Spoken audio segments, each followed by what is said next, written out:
Bueno, buenas noches.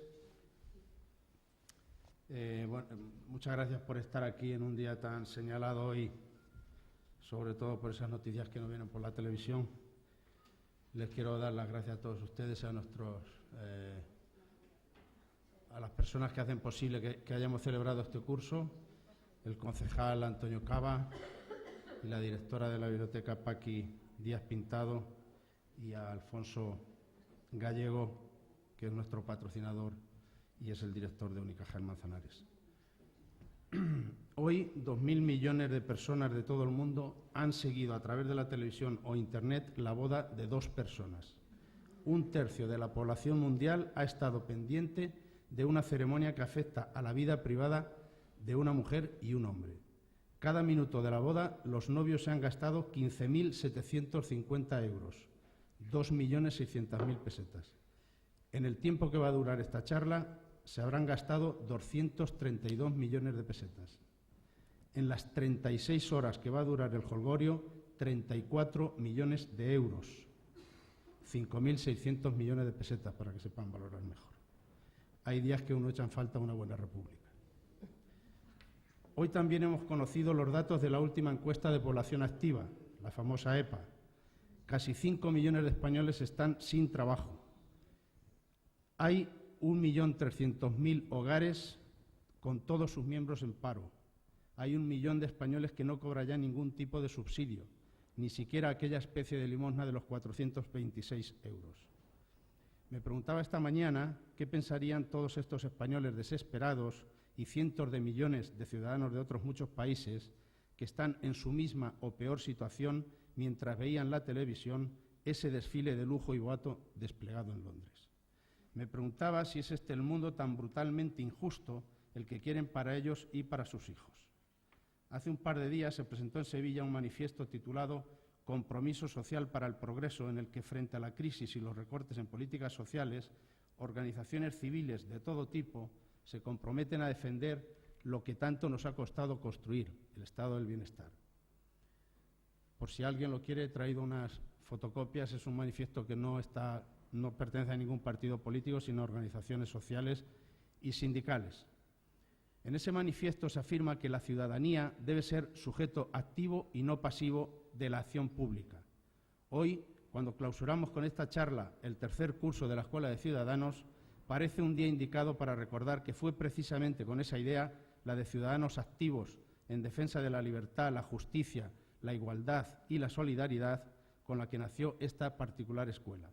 Y para dictar la última clase tenemos a una excelente escritora que además es paisana nuestra, Clara Sánchez.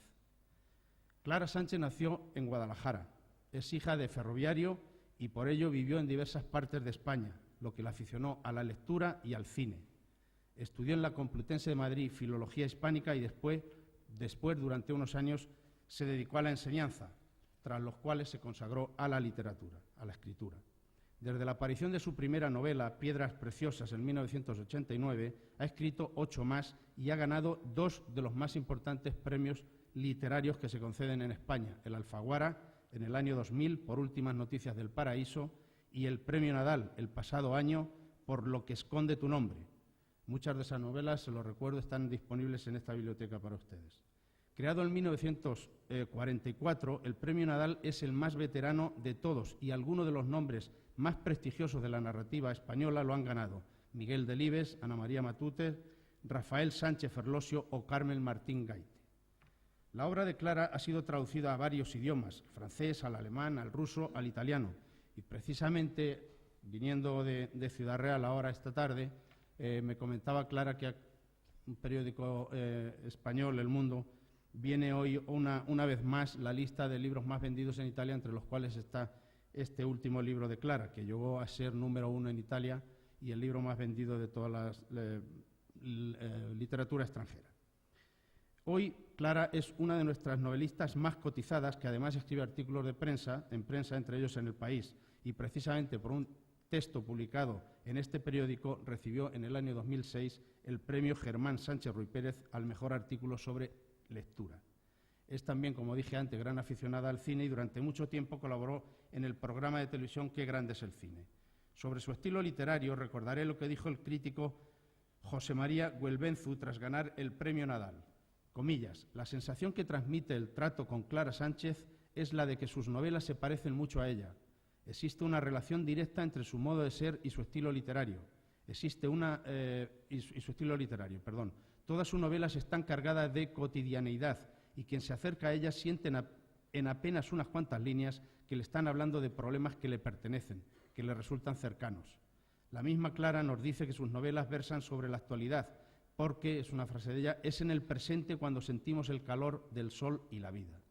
Y fue precisamente al calor del sol de Levante donde Clara encontró la inspiración de su última novela, Lo que esconde tu nombre, que cuenta la historia de un matrimonio nazi perseguido por un superviviente del campo de concentración de Mauthausen. Hay un cuarto personaje muy importante en la novela, el de Sandra, una joven de unos 30 años sin trabajo y embarazada que representa, comillas, a esa juventud desganada en plena desorientación vital, rodeada de muchos estímulos pero con pocas oportunidades. Una juventud quizá similar a la que refleja el dramático dato de la EPA, del que le hablaba al comienzo de esta mañana. En 4 comunidades españolas el 50% de los jóvenes está en paro. Pero volvamos a Lo que esconde tu nombre. En los años 80, Clara se cruzaba en las calles de Denia con un nazi de verdad, no de ficción, que se había refugiado allí. Años más tarde, vio la foto en un periódico de un matrimonio nazi que residía en la Costa del Sol. Dice Clara, me irritó la impunidad con la que vivían, pese a sus canalladas, pero ellos solo son el reflejo de toda esa gente que abusa de los demás, pero que nunca lo van a pagar. Me irritan los que se salvan después de hacer daño. Lo mismo que le irrita, la cito a Clara, a veces los poderosos, la gente que comete abusos, lamentablemente pasan la vida sin pagar absolutamente nada. Una irritación parecida es la que sentimos hoy ante el abuso de los poderosos, que no van a pagar nada después de haber provocado la ruina que está golpeando a tantos millones de personas. Una irritación que quizás sirva para una nueva novela. Con ustedes, Clara Sánchez.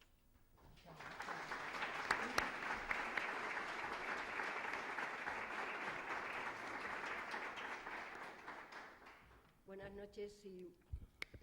noches y muchas gracias por venir, y muchas gracias a Román Orozco porque, bueno, ha explicado la novela Lo que esconde tu nombre divinamente y ya luego casi no voy a tener prácticamente nada que hablar. Muchas gracias. Y trataré de no repetirme porque, bueno, el Club de Lectura y yo ya hemos estado juntos y ya hemos estado hablando de muchas cosas. Yo le doy las gracias de verdad a Román por esta invitación, porque así he podido venir a Manzanares, he podido conoceros a todos. Me imagino que no os importa que hable de tú, ¿no? Porque, no sé, me siento un poco más cómoda. Y también porque encuentro que estoy entre ciudadanos.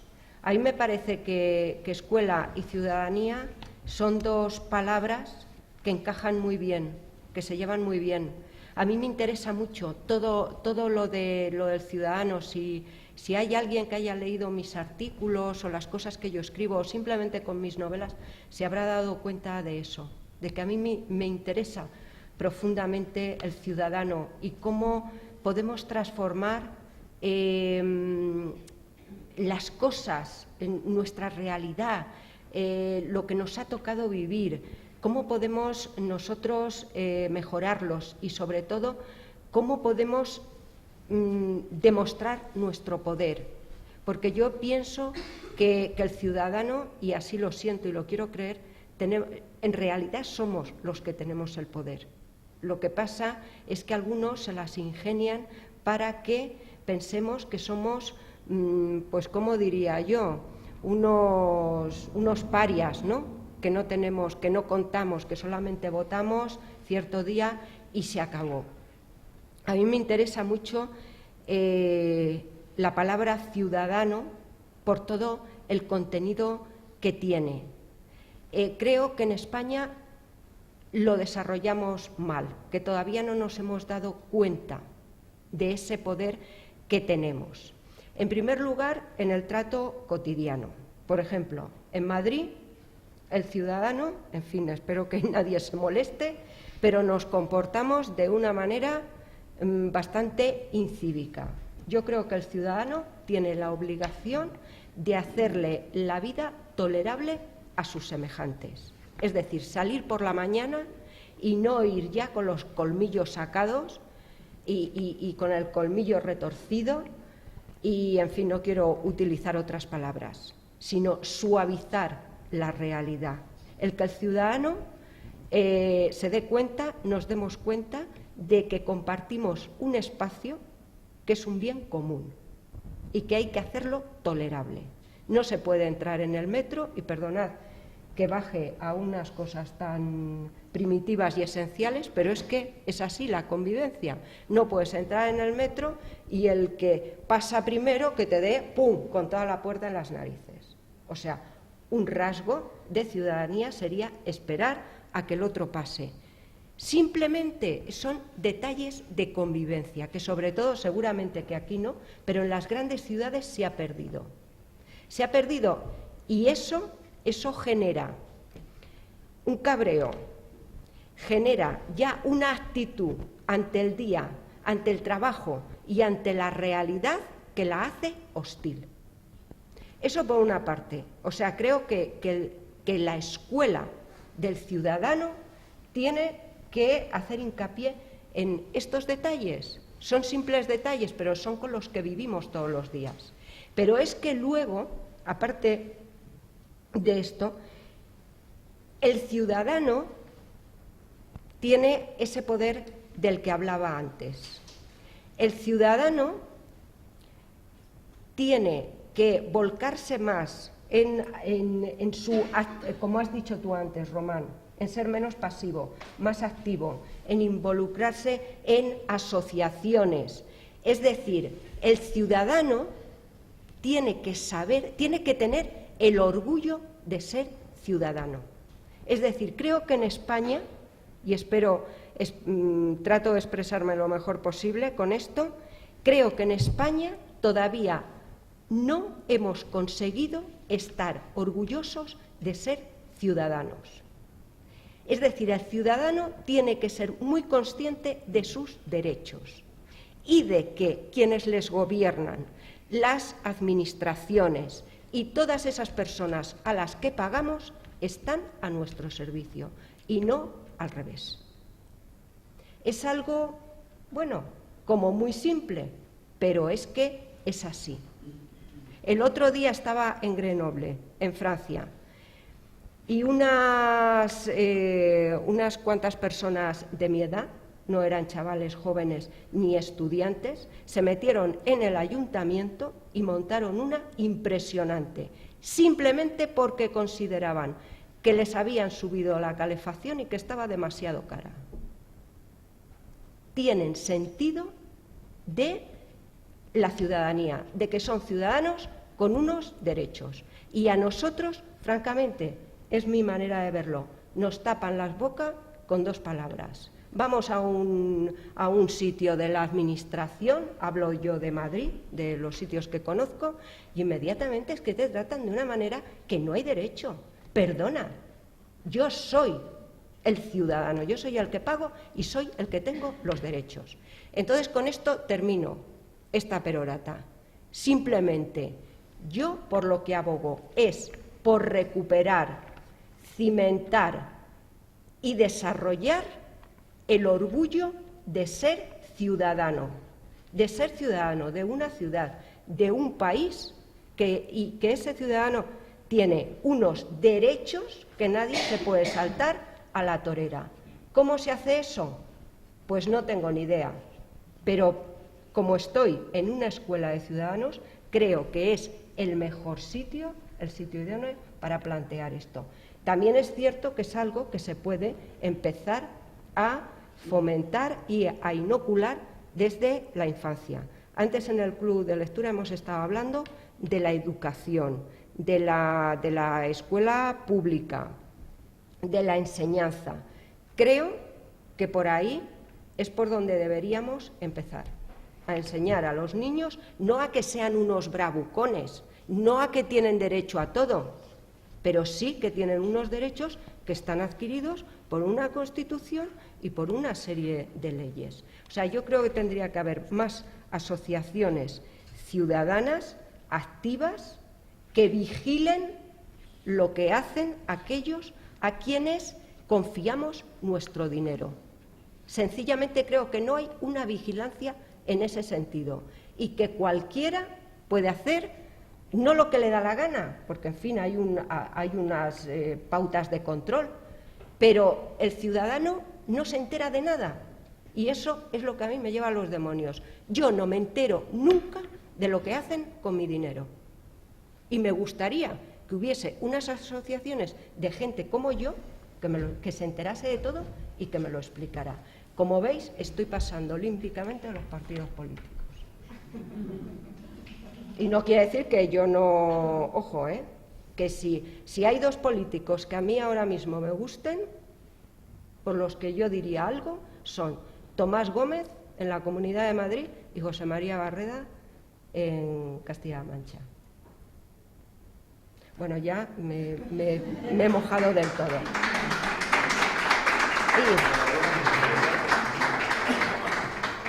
Esta pausa no ha sido para que me aplaudáis ni nada, es que creía que ya había terminado, pero no he terminado todavía.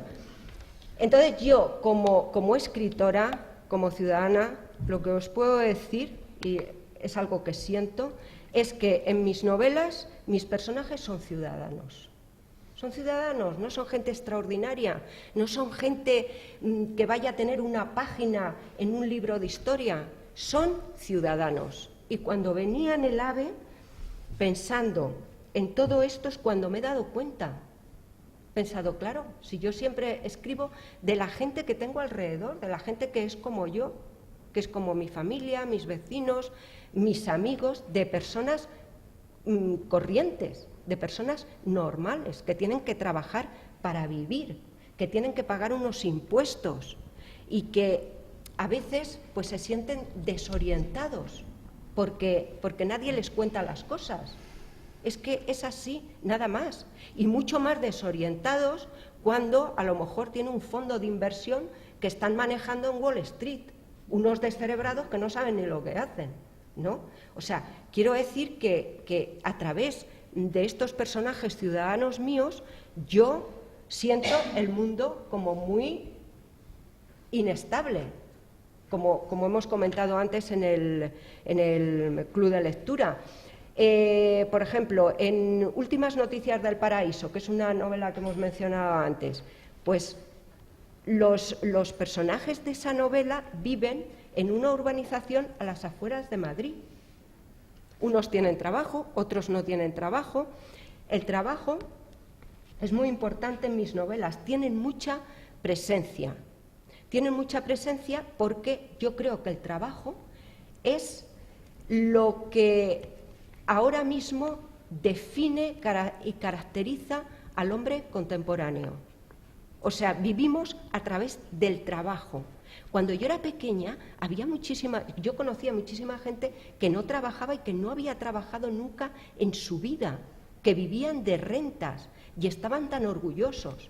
Ahora ves a los chicos de 30 años que tampoco se mueren de hambre porque tienen una familia, una casa que les puede dar de comer y están completamente avergonzados porque no trabajan, porque no tienen un sitio en la sociedad, porque ahora la manera de tener un sitio en la sociedad es a través del trabajo.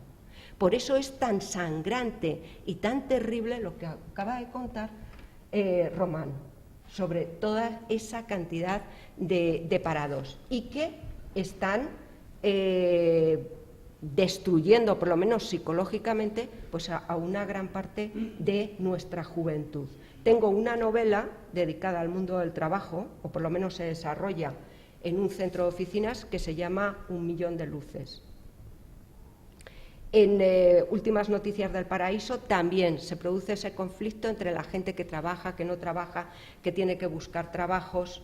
En el resto de mis novelas lo mismo, pero siempre son personajes que tienen un poco de miedo, pero es un miedo existencial, es el miedo a no saber por dónde le van a venir los tiros y un miedo a que cuando les ocurre algo grave en la vida, como pasa en Presentimientos, se encuentran muy aislados y muy solos, porque vivimos en una sociedad en que existe una profunda y maquiavélica incomunicación entre nosotros. Y es paradójico, porque en un mundo de la gran comunicación, Internet, los móviles, el no sé qué y el no sé cuántos, estamos más incomunicados que nunca. O sea, tendríamos que volver a la fuente. A la fuente me refiero a ir a coger el agua a la fuente, donde la gente se paraba una hora a hablar sobre su vida. Eso no sucede ahora, por mucho que utilicemos Internet. Y mis personajes están siempre un poco incomunicados con todo lo que tienen alrededor. Se sienten pues un poco solos. Pero, como sería muy largo hablar de cómo yo me he planteado todas estas cuestiones en mis novelas, me voy a ceñir a la última, que digamos que es una novela en que quizá el compromiso es más ostensible que las otras. Yo siempre me he sentido muy comprometida con mi presente a la hora de escribir. O sea, escribo de las cosas que siento y de cómo siento el mundo y también mis personajes. Y siempre mis novelas están situadas en el presente porque, como decía Román antes, en el presente es donde sentimos el calor del sol, la lluvia, es donde hacemos la vida con nuestras manos y el sudor de nuestra frente. Es en el presente. Pero es que además, como me ha tocado vivir un presente que no entiendo, no tengo más remedio que escribir sobre él. Porque yo no entiendo el mundo en el que vivo. Podemos partir de ahí. O sea, ¿por qué? Porque son tiempos muy fronterizos, son tiempos muy raros. Vivimos ahora mismo entre lo real y lo virtual. Vivimos entre lo material y lo inmaterial. Necesitamos comer, vestirnos, la calefacción, las centrales nucleares, esas que cuando hay terremotos, necesitamos todo eso, pero al mismo tiempo nos comunicamos, nos desarrollamos y creamos a través de lo virtual, a través de lo inmaterial. Vivimos como en una burbuja donde todo está inventado. Esta mesa, el micrófono, el vaso, o sea, todos son inventos. Y uno tiene la sensación de que si por cualquier cosa esta burbuja se pincha, no sabríamos sobrevivir. Esa es la sensación que yo tengo. ¿Sabríamos sobrevivir en un mundo sin todos nuestros inventos? Pues yo creo que no. Y eso me crea cierto miedo, me crea inseguridad, porque sé que dependo constantemente de un montón de cacharros y de cosas que no entiendo cómo funcionan, que no sé cómo funcionan. El otro día, mira, me pasó una cosa, a mí me pareció graciosa, en un aeropuerto. Y es que voy al baño de señoras y me encuentro a una japonesa con las manos así debajo del grifo. Y hasta que no me vio a mí que le daba al cacharrito, no se le ocurrió que el agua no saliera así. Dije, pero bueno, esto ya es la locura. O sea, esta señora piensa que vamos, que todo tiene que ser como en el AVE. En el AVE sí, las pones así y aunque las pongas no sale, pero bueno, es así, ¿no? Era como, o sea, a mí que eso me parece mágico. O sea, que yo ponga las manos así debajo del grifo y salga el agua, que entre en una habitación y de una palmada y se encienda la luz, me parece que estoy en el futuro, que estoy viviendo tiempos de ciencia ficción. Y eso me produce, claro, ¿para qué quiero el pasado? ¿Para qué quiero yo volver, hacer una novela histórica? ¿Para qué? Si yo estoy viviendo unos tiempos que son increíbles, que es impresionante, ¿no? Del Nokia pasamos a la BlackBerry y así sucesivamente, no nos da tiempo a saber cómo funciona nada. Yo no entiendo nada del presente, eso es que vayas al hotel y metas una tarjeta en la puerta y empiece a funcionar todo, ¿no? Es algo bueno. Entonces, alguien dirá, bueno, pues si te interesa tanto el presente y todas tus inquietudes están centradas en el presente, ¿cómo es que has escrito una novela como Lo que esconde tu nombre, donde hay nazis? Porque la palabra nazi inmediatamente nos lleva al pasado más remoto, cuando no es un pasado tan remoto, cuando de eso hace nada más que 60 años, pero psicológicamente nos parece que está muy lejano, cuando cronológicamente está muy cercano. Y si alguien me hiciera esa pregunta, yo le diría, porque Lo que esconde tu nombre no es una novela sobre nazis, sino que es una novela donde hay unos nazis que pertenecen a nuestro presente, como secuelas del pasado, pero que hay algunos todavía vivitos y coleando. Es una novela del presente, que surgió en un momento de mi vida a principios de los años 80. Y ahora yo voy a contar un poco cómo surgió todo esto que tú has apuntado en la introducción. Yo me marché a vivir a Denia a principios de los años 80 a pensar en mis cosas, en mis problemas, a dar unas clases de literatura, a pasear y a escribir y a estar lo máximo posible en la playa.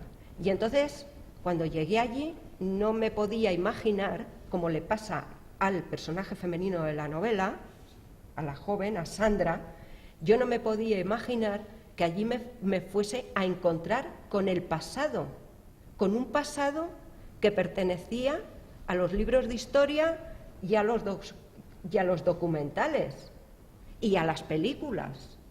Entonces, efectivamente, yo por la calle principal me encontraba con Gerard Bremer, pero no solamente eso, sino que es que a unos cientos de metros de mi casa, donde yo vivía en Les Rotes, había un hotel, unos apartamentos, apartahoteles. Él tuvo en eso mucha visión, porque yo creo que fueron de los primeros que se hicieron, que se llamaban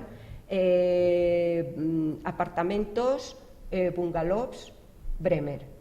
Pertenecían a ese señor no se escondía, era un constructor de la zona y además, según contaba sus vecinos, pues era muy bonachón, afable y le daba trabajo a la gente. Y entonces, claro, aquello a mí me impresionó, porque me di cuenta de que allí se vivía en dos mundos paralelos. Por una parte, la gente del pueblo, que llevaba su vida. Luego había gente muy progre, muy comprometida políticamente, había muchos profesores, estudiantes, artistas, pero curiosamente no se fijaban en esta gente, porque cada uno vivía en su mundo. Ya digo, eran dos mundos paralelos, pero como yo acababa de llegar, yo sí que me fijé, porque para mí todo era nuevo, y entonces lo mismo que veía a unos, también veía al nazi este y a otro nazi que también vivía por allí. Entonces, a partir de este hecho, que a mí me sorprendió mucho, porque estamos hablando ya de los años 80, no era la época de Franco, a partir de entonces me empezó a interesar todo lo que tuviese que ver con extradiciones, estos prófugos que estaban por ahí, por el mundo. Me interesaban los informes del Centro Simón Wiesenthal, que es uno de los centros de cazanazis mayores que ha habido. Es decir, todo esto me interesaba porque era llamativo que estos individuos se escaparan, que no se dieran con ellos. En la novela, por ejemplo, se menciona a Ari Berheim, el carnicero de Mauthausen o Doctor Muerte, que tenía mucho que ver con los españoles, como sabréis. Ahora lo contaré. Entonces me llamaba la atención que este hombre, que era alto, o sea, como casi 2 metros, con rasgos arios, que pasara desapercibido, pero si es que se le veía a 100 leguas, ¿cómo podía ser que a ese hombre no lo viera nadie? Que todavía ha muerto, se supone que ha muerto porque es muy mayor, pero a lo mejor todavía vive, pero está envuelto como en una nebulosa leyenda. de que ha muerto en el Cairo, pero no se encuentra el cuerpo, pero su hijo dice que tal, pero tienen $1 millón en un banco que no pueden sacar porque todavía no pueden certificar la muerte del padre. Os quiero decir que es todo tremendo y son capaces de haberse muerto en la cama, después de todo lo que hicieron. Es que este individuo, Ari Berheim, experimentó con republicanos españoles. Le llaman el carnicero de Mauthausen, y Mauthausen, como sabréis, se le llamaba el campo de los españoles porque hubo allí concentrados unos 7.000 republicanos españoles. Y este experimentó con republicanos españoles, pero esos experimentos que no vamos a amargarnos la noche, ¿no? Ya todos os imagináis lo que hacía este individuo. Estuvo unos meses, pero durante esos meses hizo de las suyas. Este también se sabe que pasó por Denia, de alguna manera. La policía lo localizó por allí. Lo que pasa es que luego se marchó. Todos los personajes que aparecen en mi novela han tenido relación con esa zona. Lo que pasa es que los nombres están cambiados y el único que queda con el nombre verdadero es Ari Berheim. Pero, entonces, os quiero decir que desde aquellos años 80, los años de la movida madrileña, yo ya tenía algo que ver conmigo. O sea, todo lo que tuviese que ver con este tipo de cosas me llamaba la atención porque conectaba con una experiencia vital mía. Yo nunca he escrito de nada que no tenga que ver conmigo. Soy incapaz de levantarme por la mañana y pensar, a ver qué tema puede funcionar para una novela. Mira, este tema puede ser interesante, lo voy a usar. Yo eso no lo he hecho jamás, porque no me sale, porque es algo frío y es algo que no. Sin embargo, esto sí que tenía que ver conmigo, porque yo lo había visto. Había visto he visto cómo estaban enterrados en el cementerio de Denia Bremer, Anton Galler, que era otro individuo que paseaba por allí el perrito.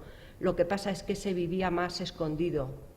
En fin, tuve una visión personal, ¿no?, de lo que era aquello.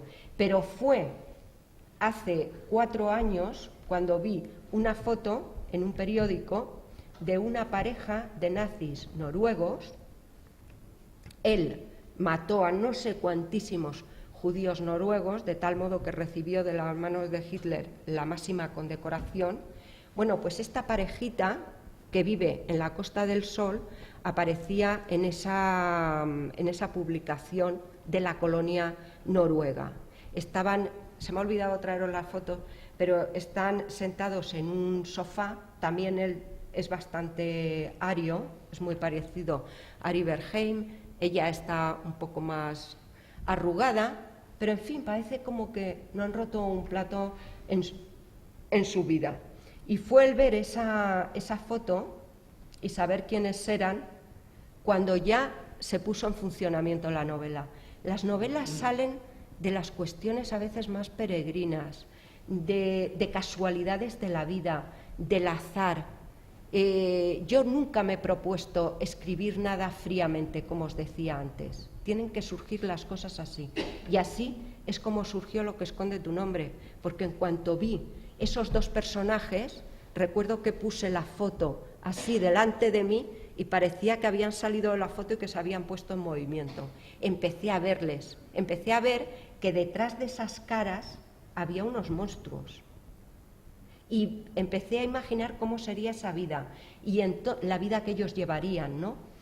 Y entonces pensé, ¿qué me habría ocurrido a mí si cuando yo era tan joven, allí en Denia, me hubiese encontrado con esta gente, con esta pareja de nazis? Yo no hubiese sabido quiénes son, pero me hubiesen dado cariño. Si me hubiesen dado cariño, me hubiesen protegido, me hubiesen llevado a su casa, me hubiesen enseñado cosas. ¿Qué pasaría si yo hubiese caído en sus redes? Incluso me podría haber encariñado con ellos. Y todo esto es lo que puse en Sandra.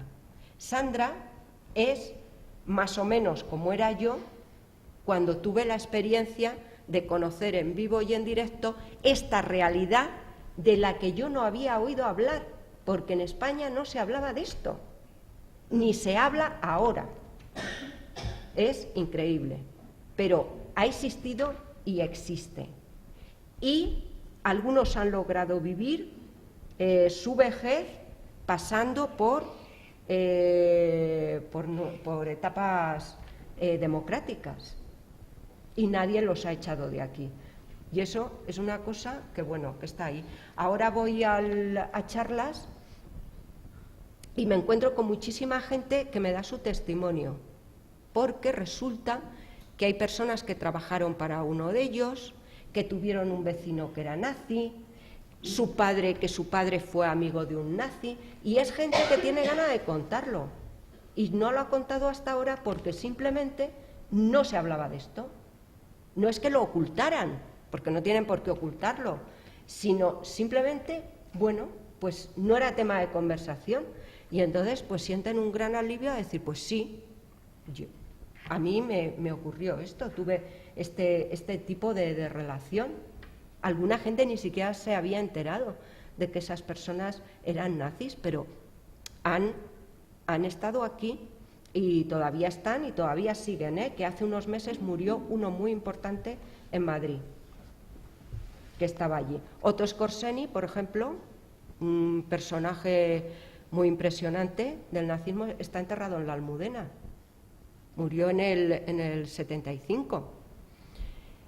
O sea, son cosas. Entonces yo ya os digo que deposité en Sandra todas esas preguntas que yo me hice de si yo hubiese sido, si yo hubiese, ¿cómo os diría yo? Si me hubiese relacionado con ese tipo de gente, ¿qué es lo que me habría pasado? Bueno, pues entonces me habría venido muy bien encontrarme con un amigo como Julián, que es la persona que le va a quitar la venda de los ojos a Sandra y que la va a poner un poco al corriente de con qué tipo de personas se las está viendo, pero primero generándole la duda.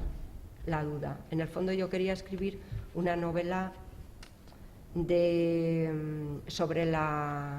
sobre que no somos lo que parecemos, sobre la incertidumbre y sobre el secreto, los secretos que escondemos. Y así es como surgió esta novela. Ya he contado antes en el Club de Lectura, no voy a volver a repetir de dónde surge el personaje de Julián. Del mismo modo que yo puse mucho de mí en Sandra, también puse mucho de mi padre en el personaje de Julián. Mi padre no estuvo en ningún campo de concentración, pero sí que es una persona frágil, con edad, al que yo he observado mucho, porque lo he visto envejecer, pero una persona que un día me dijo, un hombre por ser viejo no deja de ser un hombre.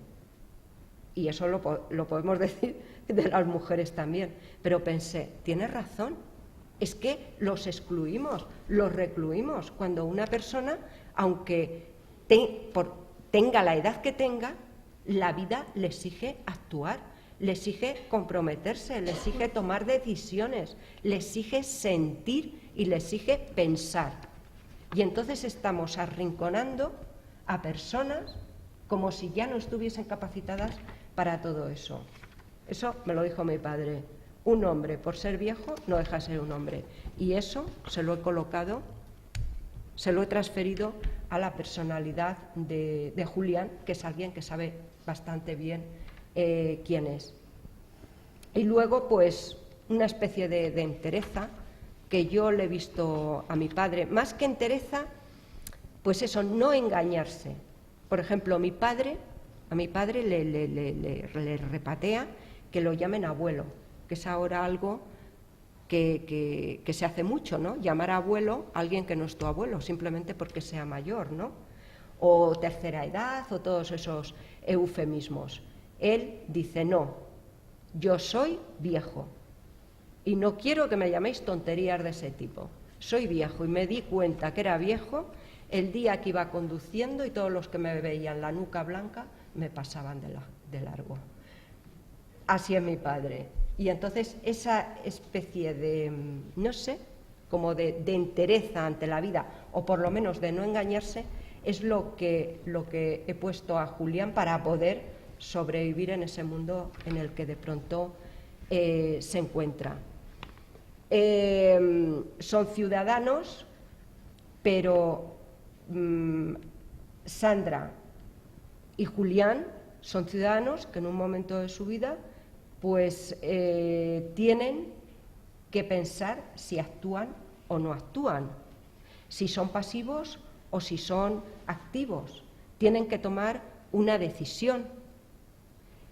Y yo, pues, digamos que he asistido a esas tomas de decisiones y a esas actuaciones que he puesto, bueno, pues en una novela que, si no es histórica, sí que tiene una realidad que es histórica y que habla, pues, de lo que nos está, no de lo que nos está ocurriendo, pero sí de algo que nos pertenece, que ha formado parte de nuestras vidas, pero que ha sido invisible. No sé por qué. Muchas gracias.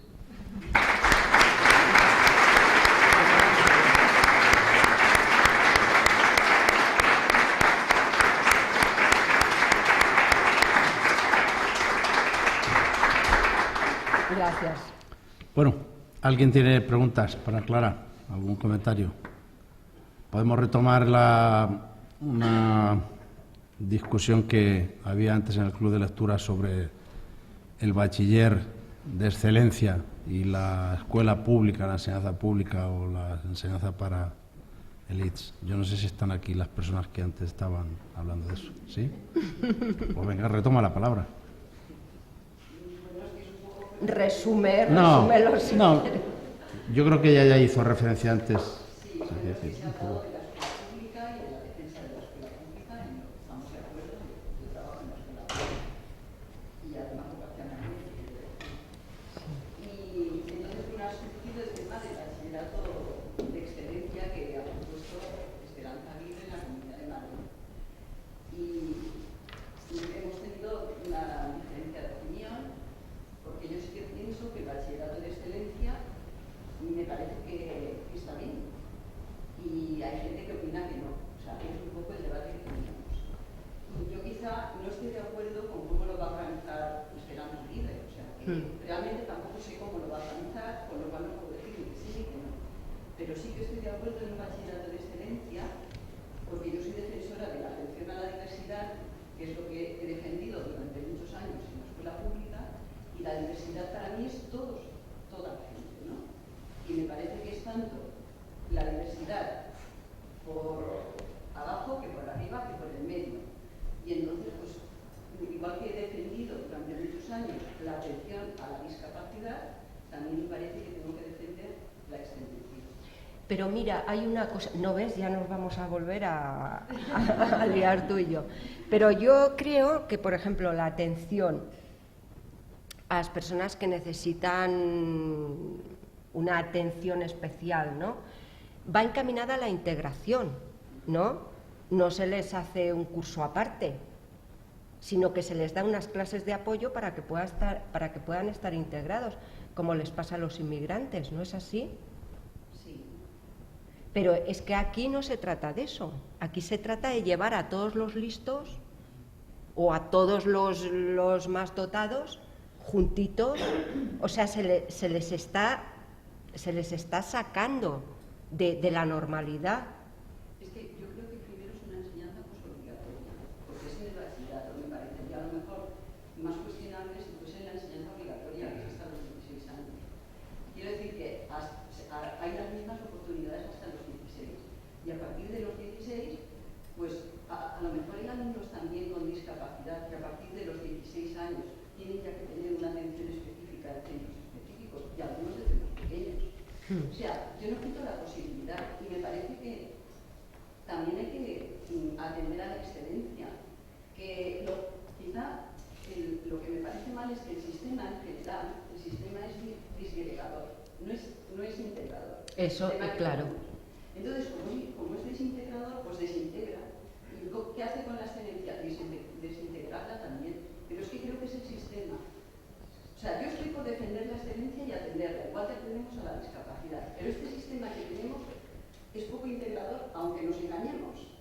Es que yo, ¿sabes lo que creo? Que lo que habría que hacer, porque siempre se reforman los planes de estudio, siempre hay cantidad, pero no se va al meollo de la cuestión. O sea, realmente no se hace nada para elevar la calidad de la enseñanza en general. En general, por eso te he dicho antes que a mí, espero que nadie se moleste, lo de Esperanza Aguirre me parecía un parche loeve en el sistema de enseñanza. Tendría que ser un sistema más flexible y, desde luego, con mayores medios para el profesorado, para los centros, es decir, no llevarlo todo, o sea, que todo siga igual y ahora vamos a colocar aquí un bachillerato de excelencia que no va a ser de excelencia. Va a ser una parte para unos privilegiados. Porque, vamos a ver, estamos, para empezar, en un sistema educativo en que los mejores no son los que sacan las mejores notas, no nos engañemos. A veces no son los que sacan las mejores notas. Ni tampoco es muy raro, ¿no?, que una persona saque buenas notas en todo. ¿Todo te interesa exactamente igual? Habrá cosas que te interesen más y otras menos. O sea, habrá alguien que esté muy dotado en matemáticas y que, sin embargo, en historia pues sea muy medianillo. Entonces, a esa persona habría que potenciarle esa faceta para la que parece que su estructura mental está más dotada. Es que me parece, lo del bachillerato de excelencia me parece como palabras huecas. No sé, tampoco yo he venido hoy a esto aquí. Me ha tocado esto, os estoy diciendo algo que se me ocurre y que yo pienso. Es que, de verdad, yo creo que la enseñanza en general lo que tendría que ser es más flexible y adaptarse más a las actitudes de los alumnos, más que el alumno tener que estar ahí batallando para ser el mejor en todo. No sé cómo decirte, o sea, creo que se me entiende perfectamente, ¿no? O sea, es que no me creo nada del bachillerato. Y luego lo que hemos comentado en el club de lectura. O sea, lo que propone Esperanza Aguirre, por lo que yo he leído, es un bachillerato de excelencia, donde estén los mejores alumnos. Hay que elegir a los mejores alumnos, por las notas será, evidentemente, y a los mejores profesores. Entonces, mi pregunta era, ¿y qué pasa? ¿Que es que los otros no tienen derecho a tener a los mejores profesores? O sea, ya, ¿no? O sea, todos tienen que ser buenos profesores. Y los alumnos, pues al alumno habrá que hacer que el peor alumno sea por lo menos mediano. Hay que luchar por el alumno. Hay que luchar por arrancar el peor, hacerlo un poco mejor. Yo creo que de eso se trata la enseñanza. ¿De qué estamos hablando? ¿De qué tontería? La excelencia, los mejores, los que se pueden ir al extranjero. Pero si la adolescencia, la infancia y la adolescencia es un trauma. Hay que crecer, hay que vivir, hay que aprender, hay que... No sé cómo decirte, todo se reduce a los mejores, a los que tengan las mejores notas. Pío Baroja decía que él había sido una completa nulidad que nunca había entendido nada de lo que le habían explicado. Y es Pío Baroja. O sea, te quiero decir que es que tampoco se puede medir a la gente así. Que hay gente muy dotada, con mucho talento, que no es capaz de encajar en un sistema. ¿Y qué se le hace? ¿Se le tira ya por ahí y que no haga nada? Yo, perdonadme que os diga, es que todo es muy relativo. Y ya me callo. ¿Alguien quiere intervenir? A ver. Volviendo a la temática esa de lo que se esconde detrás de su nombre, ¿no?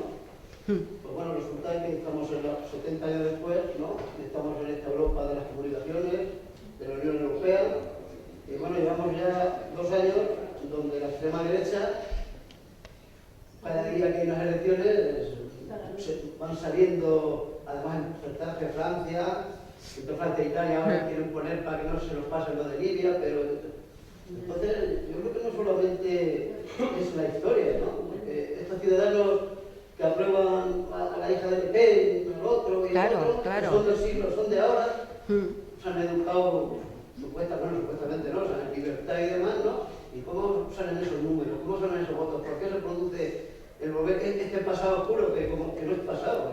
Lo ha dicho usted, ¿no? Sí, que está muy presente. Está muy presente, y de hecho se están muriendo. Todavía quedan muchos de esos, porque... Claro. Pues que hacer rey se vino a disfrutar, medio de hacer rey se vino a disfrutar aquí a Nacional. Claro, tenía un buen amigo aquí también. No les pedía pasaporte. Pero luego se han quedado, que eso es lo llamativo, que muchos luego se han quedado. Eso es una cosa... Claro, se nos murió el nuestro también, o sea que tampoco.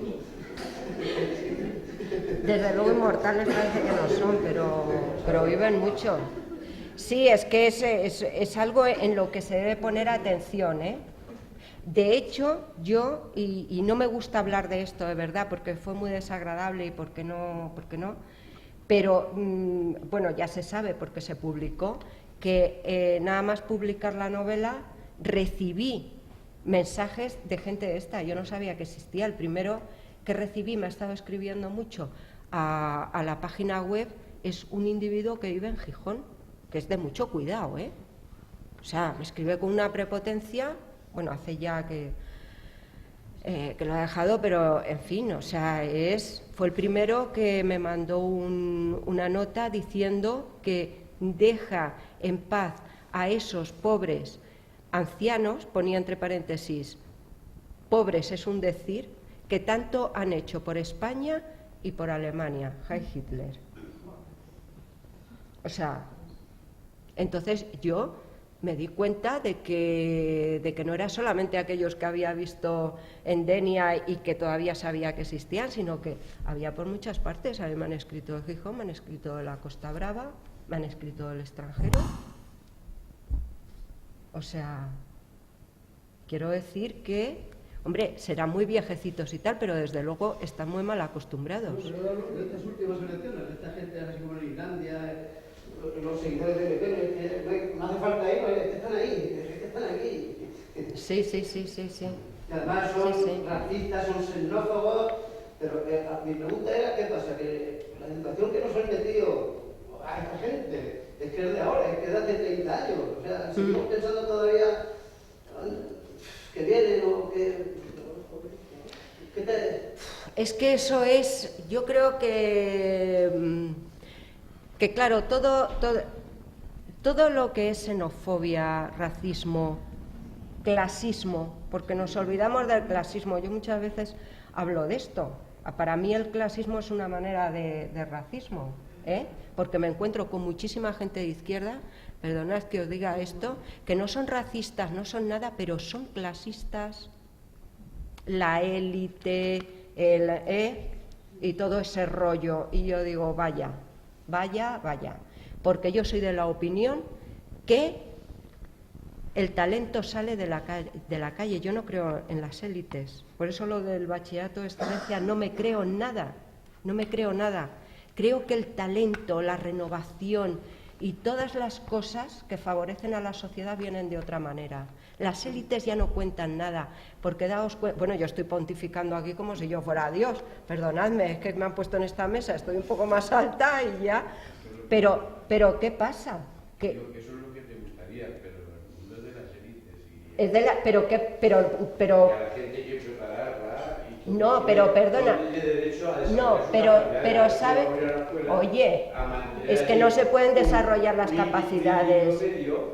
Y el que puede sobresalir lo para No, pero ¿sabes por qué no creo en las élites? Por lo que nos ha ocurrido últimamente. Porque nosotros estamos manejados desde Wall Street y desde esos grandes emporios económicos por las élites. ¿Y qué han hecho las élites? Hundirnos en la miseria. ¿Están las élites preparadas? Es que eso sería la primera pregunta que nos tendríamos que hacer. ¿Están las élites preparadas? Porque esos nos han dado el pego, eran un fraude. ¿Qué élites? ¿Quién era Madoff? ¿Quién nos está manejando? Es que eso de la élite, la preparación, bueno, que uno de los mayores científicos que ha exportado a España empezó a estudiar a los 15 años.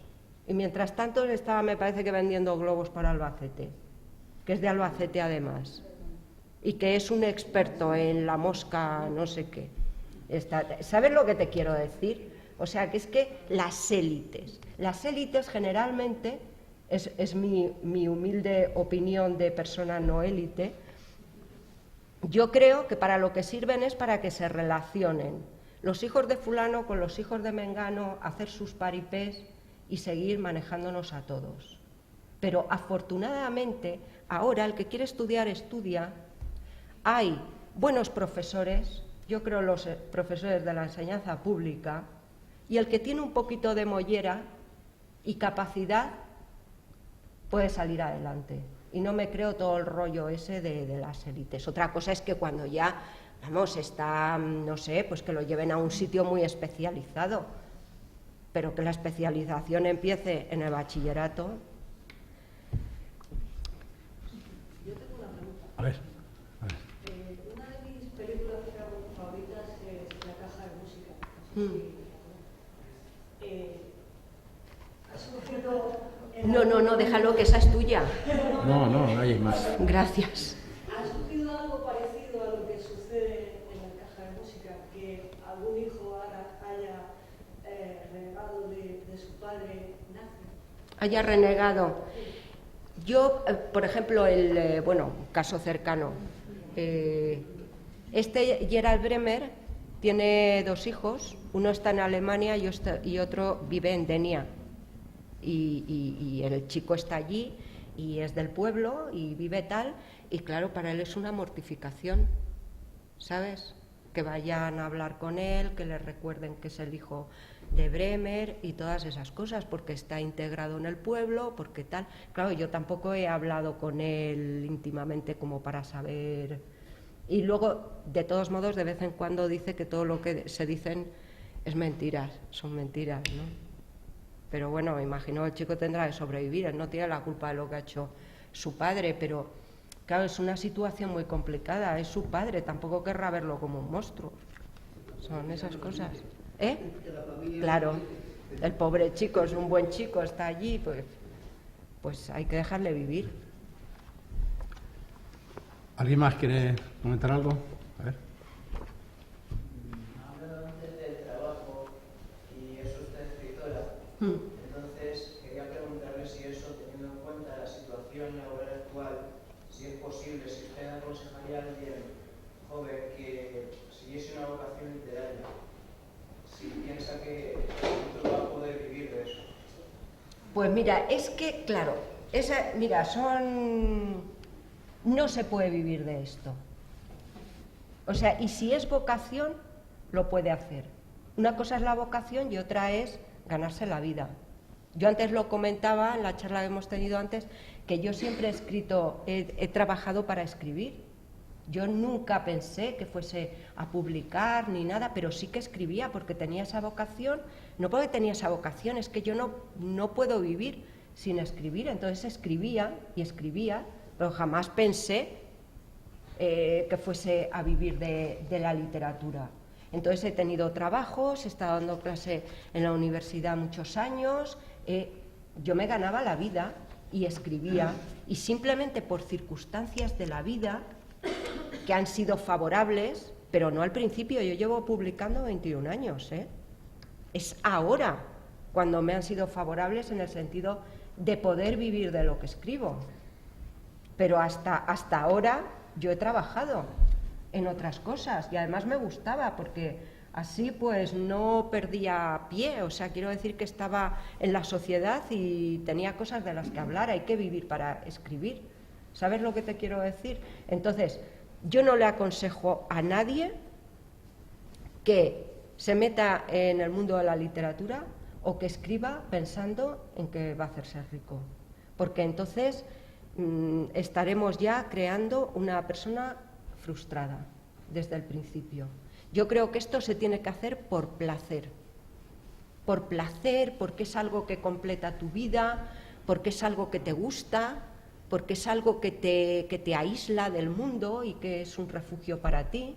Hay que hacerlo así y luego si sale, ¿sabes? Si Si tiene una extensión en la vida de los otros, pues bien, y si no, pues nada. ¿Por qué tú escribes? Sí. ¿Y trabajas? ¿Estudias? Pues tú trabaja y escribe.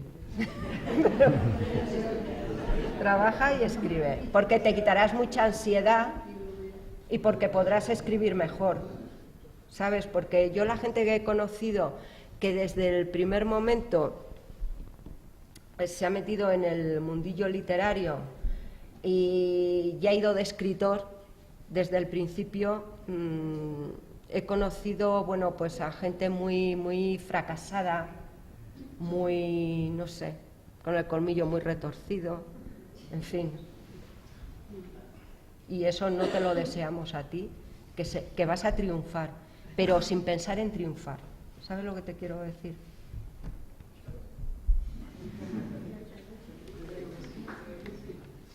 ¿Alguna cuestión más?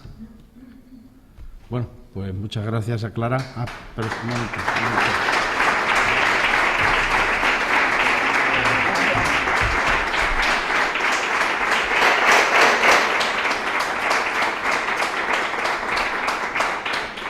Buenas tardes, muchas gracias por tu conferencia, Clara, y muchas gracias, Román, por estos 3 cursos que has proporcionado a Manzanares, que creo que todos los que habitualmente hemos venido aquí nos sentimos orgullosos de lo que has hecho.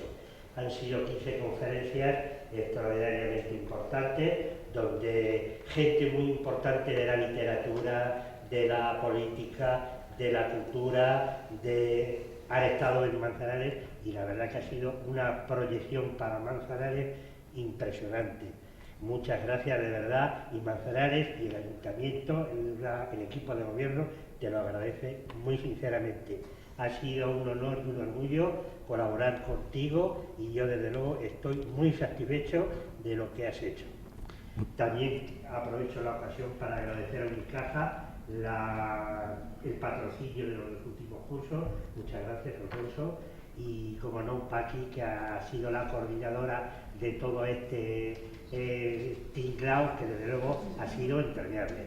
Así que muchas gracias. Muchas gracias a vosotros, y esta cosa avisada. Vamos a entregar un pequeño recuerdo. Es un cuadro que ha pintado Teo Serna, todos los de Manzanares lo conocéis. Es un buen pintor y un buen poeta, un buen literato, y con mucho gusto lo hacemos para ti.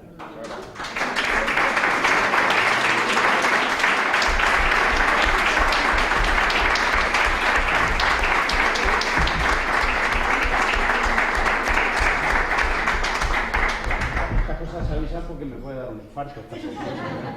Bueno, pues muchas gracias, y como dije antes, el que tenga interés en leer el manifiesto del que hablaba antes, ahí hay una copia que puede ser un documento para reflexionar y debatir. Muchas gracias.